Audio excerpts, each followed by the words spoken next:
اچھا، یہ مدارس کے جو طلبہ ہیں یا فضلاء ہیں جو عالم بن چکے ہوتے ہیں، وہ صحافت کے میدان میں آنا چاہتے ہیں، لیکن انہیں مشکلات یہ ہوتی ہے کہ یار صحافت میں جھوٹ ہے، یا ہم صحافت میں آئے تو کس طرح آئے، اس کے لیے کوئی پڑھائی کرنی پڑتی ہے، کوئی سفارش چلتا ہے، پیسہ چلتا ہے، اس فیلڈ میں کس طرح آیا جاتا ہے، اس میں کن کن ان جو فضلاء ہیں عالم ہیں ان کو کن مشکلات کا سامنا کرنا پڑتا ہے؟ دیکھیں، جو صحافت میں آنے کا تعلق ہے اس میں سفارش بھی چلتی ہے، اور ویسے تو دیکھیں اس کی ایک ڈگری ہے ماس کمیونیکیشن کی، اچھا، ابلاغ عامہ کی، تو اگر آپ وہ ڈگری مکمل کر کے آتے ہیں تو آپ کے پاس ایک سند ہوتی ہے صحافت کی، لیکن یہ ضروری نہیں ہے۔ میری اپنی ڈگری بھی ابلاغ عامہ کی نہیں ہے، اور بہت سارے ایسے لوگ ہیں کہ جن کے پاس صحافت سے متعلق سند نہیں تھی یا ڈگری نہیں تھی، لیکن اس کے اچھا، باوجود وہ کام کرتے رہے۔ لیکن جہاں تک آپ نے بات کی نا مدارس کے فضلاء ہو گئے کہ وہ اب کیا کریں، اب معاملہ ایک تھوڑا سا یہ آ گیا ہے کہ مجموعی طور پر پاکستان میں صحافت بہت زوال کا شکار ہے۔ اچھا ہوتا ہی کہ عموماً جس شعبے میں لوگ کام کر رہے ہوتے ہیں تو وہ اس کی اچھائیاں اور خامیاں جو ہوتے ہیں سب جانتے ہیں۔ اب اگر میں کسی کو بولوں گا کہ یار صحافت کو اتنی اچھی نہیں رہی تو بولیں گے یار خود تو کام کر رہا ہے اور ہمیں کہہ رہا ہے کہ جانا چاہیے۔ اصل میں معاملہ یہ ہے کہ آپ گریجولی جب سارا سفر دیکھتے ہیں صحافت کا تو وہ اب مسلسل ڈکلائن کی طرف ہے۔ اس کی وجہ یہ ہے کہ پرنٹ میڈیا اگر دیکھیں تو اخبارات کم و بیش بند ہو چکے ہیں، یا پھر جو تھوڑے بہت باقی رہ گئے ان کی سرکولیشن بھی بہت کم ہے۔ وہاں پر تو تنخواہیں 3 مہینے نہیں ملتی ہیں اور بہت تھوڑی سی تنخواہیں ہیں، اور لوگوں کو مسلسل وہ نکال رہے ہیں۔ کہ حالیہ دنوں میں سوشل میڈیا پہ چل رہا تھا کہ جنگ جیسا بڑا ادارہ اپنی عمارتیں فروخت کر رہا ہے۔ مجھے نہیں پتا کہ کتنا سچ ہے کتنا جھوٹ ہے، کیونکہ سوشل میڈیا کی تو ہر بات ایسی ہوتی ہے، لیکن کئی لوگ اس پہ لکھ رہے ہیں۔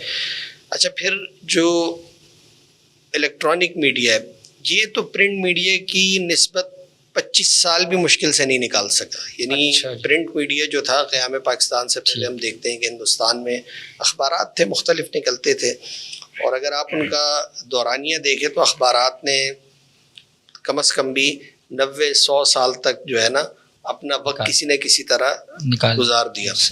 لیکن الیکٹرانک میڈیا جو سن 2000 میں تقریباً جو ہے نا آپ کہہ لیں کہ چینلز مختلف آنا شروع ہوئے، 2000 سے لے کے 2026 تک کے ان 26 سالوں میں الیکٹرانک میڈیا پیدا بھی ہوا، پیدا ہو کے جوان ہو کے مر بھی گیا۔ وہ جو قبروں پر شعر لکھا ہوتا ہے نا، یہ پھول اپنی کیا وہ حصے لطافت پا نہ سکا، کھلا تو ضرور مگر کھل کے مسکرا نہ سکا۔ تو میڈیا کا یہ معاملہ ہے۔ اچھا، پھر ایک اور اب بات ہے کہ چونکہ جدید زمانہ ہے، جدید ٹول جو ہے وہ ڈیجیٹل پلیٹ فارمز کا ہے۔ صحیح ہے۔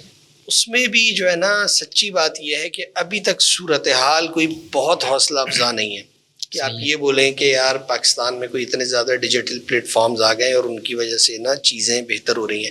ہاں، یہ ضرور ہے جو پہلے سے الیکٹرانک میڈیا میں لوگ موجود ہیں کچھ وہ اس طرف گئے۔ اس کے برعکس اگر ہم جائزہ لیں کہ جن لوگوں نے انڈیویجولی ڈیجیٹل پلیٹ فارم شروع کیے وہ نسبتاً زیادہ بہتر پوزیشن پہ کھڑے ہیں۔ اچھا، اور اب جو ڈیجیٹل پلیٹ فارمز ہیں اس کو اگر آپ اس کا ٹی وی چینلز کے ساتھ موازنہ کریں تو اس میں اتنا خرچہ نہیں ہے، اس کا کوئی لائسنس نہیں ہے۔ پیمرا سے صرف چینلز کا لائسنس ہی کروڑوں روپے میں ملتا ہے، پھر اس کا جو اکوپمنٹ ہے وہ بہت مہنگا ہے۔ سیٹلائٹ میں آپ جو ہے نا اس لیتے ہیں اور وہاں کی فیس ادا کرتے ہیں۔ اس کے برعکس جو ڈیجیٹل پلیٹ فارمز ہیں اس کا اخراجات اتنے زیادہ نہیں ہیں ضرور اتنے نہیں ہیں۔ تو اب جو ہے نا یہ جو ساری صورتحال ہے تو یہ اچھی نہیں ہے، اور پاکستان کا جو الیکٹرانک اور پرنٹ میڈیا کا سارا انحصار رہا ہے وہ رہا ہے حکومتی اشتہارات پہ۔ اور جب حکومتی اشتہارات کم ہو گئے یا بند ہونا شروع ہو گئے تو یہ ادارے بھی پھر بند ہونے لگ گئے، کیونکہ ان کا جو بزنس ماڈل ہے وہ تھا ہی اس طرح کا کہ وہ خود سے کچھ چیزیں جنریٹ کرتا۔ بڑے چینلز کو تو چلیں اشتہارات سے وہ کچھ نہ کچھ کما لیتے ہیں، لیکن باقی آپ چینلز کا دیکھیں ان کا کوئی اچھا حال نہیں، بلکہ اب تو جو بڑے چینلز ہیں ان کی بھی اشتہارات کی وہ ان کو رقم نہیں ملتی جو کبھی ملا کرتی تھی۔ وہ ساری چیزیں شفٹ ہو گئی ہیں ڈیجیٹل میڈیا کی طرف۔ آپ دیکھتے ہیں ہر ادارہ، ہر کاروبار وہ اپنا ایک پلیٹ فارم انہوں نے ساتھ میں ایک بنایا ہوتا ہے اور وہاں سے اپنا بزنس چلا رہے ہوتے ہیں۔